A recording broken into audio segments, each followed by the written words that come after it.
I have been MIA for over a week, and I was being really consistent with my videos, and I was really excited about that. However, we have had some family, sorry guys, we have had some family stuff going on. That's not a good level either.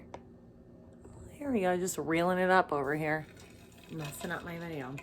So we've had a lot of family issues going on, and I will go ahead and start with the fact that being an epilepsy mom today is kind of where my focus is going to be. So one of the main things that's been keeping me from doing videos is everything is just because I've been very wound up and very stressed. I've been knowing, not like I didn't remember that I was a hospital mom, but I've been knowing that I was an epilepsy mom.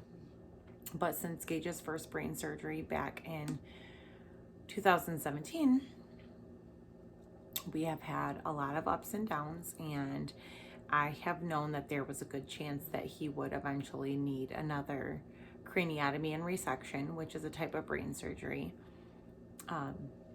because he has a microbleed, also known as a cavernoma, which is a vascular malformation in the brain.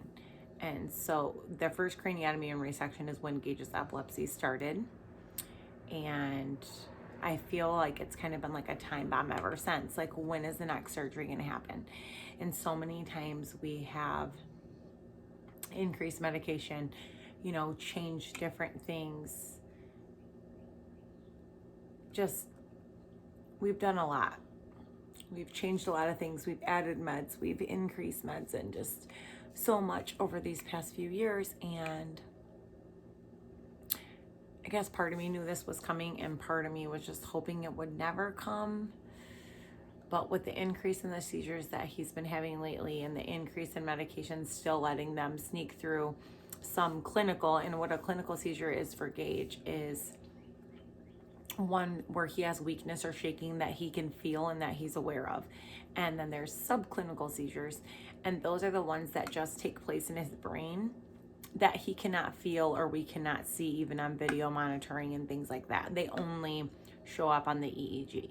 So on his last EEG, so this year he's picked up on seizures a lot, ones that he could feel. And sometimes he hides them from us and doesn't tell us about them. And the weakness ones are really easy to hide because he said he's afraid of what might happen or what we might have to do to help him. So we've dealt with a lot of that. And so this year they really picked up, and we had a feeling if there was that many sneaking through to be clinical, that there was probably quite a bit that were subclinical that we didn't know about as well. And so this entire year, I think we've increased medications since January, maybe 4 or 5 times. And the seizures are still continuing. So we had a Zoom call recently, and I've just kind of been wound up ever since. And I know that Gage is too. He seemed good on the outside, but I know that he's really nervous, and I think we all are, because even though we know it's what's best, I think we're human. And brain surgery is scary, and I don't think it really matters how you slice it. It's scary. So the last EEG on the first 24 hours, we do them for 48, and the first 24 hours showed no seizures. And I thought it was a fluke, honestly. Wishful thinking said, this is it. He's clear. Like, this is going to be amazing. We're going to get better news than we ever hoped for here. And then the second day, he actually had 5 subclinical seizures. They're longer than they used to be. And a week after his EEG, he had another seizure that he felt it was in his leg. He shook quite a bit more than he's been.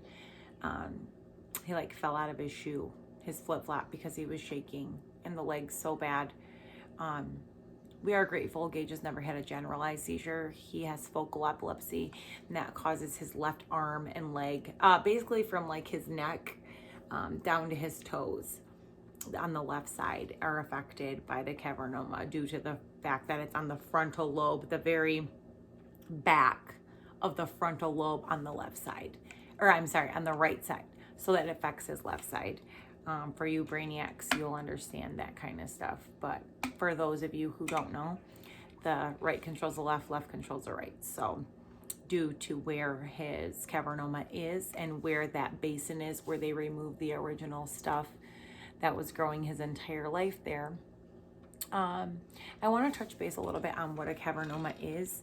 And I said before, it's a vascular malformation. And it actually like kind of tangles up. The blood vessels tangle together in the brain. And so they cause almost like a mass. And so it was growing their Gage's entire life. When he had the craniotomy, they actually found that his bone was rounded out from where his skull had grown around it and worn from that spot. So that was really crazy. So now once they removed all that, there is about half the size. If you took a golf ball and you cut it in half, there's about that big of a dip that actually just stays there.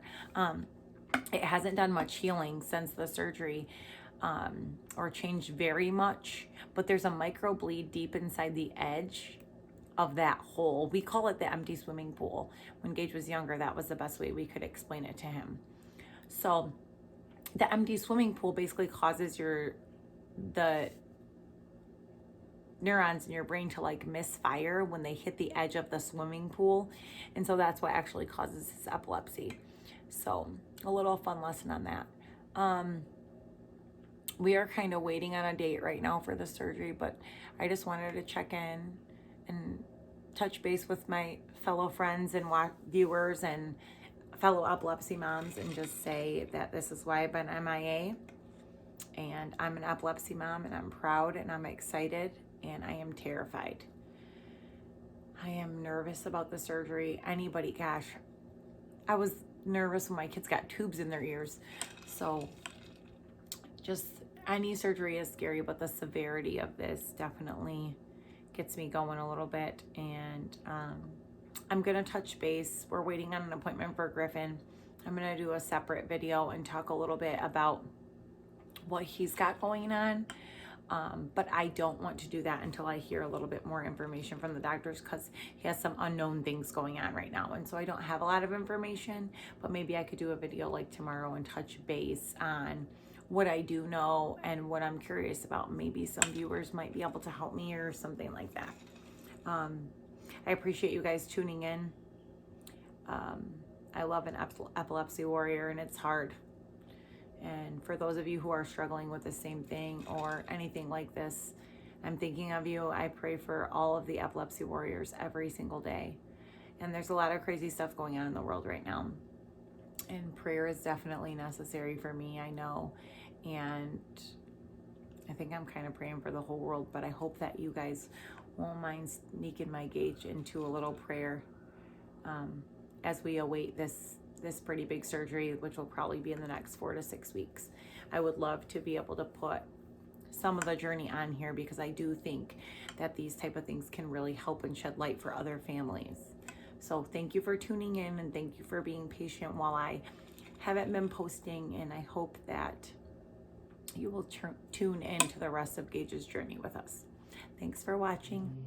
Hope to see you next time on Real Talk with Rippy.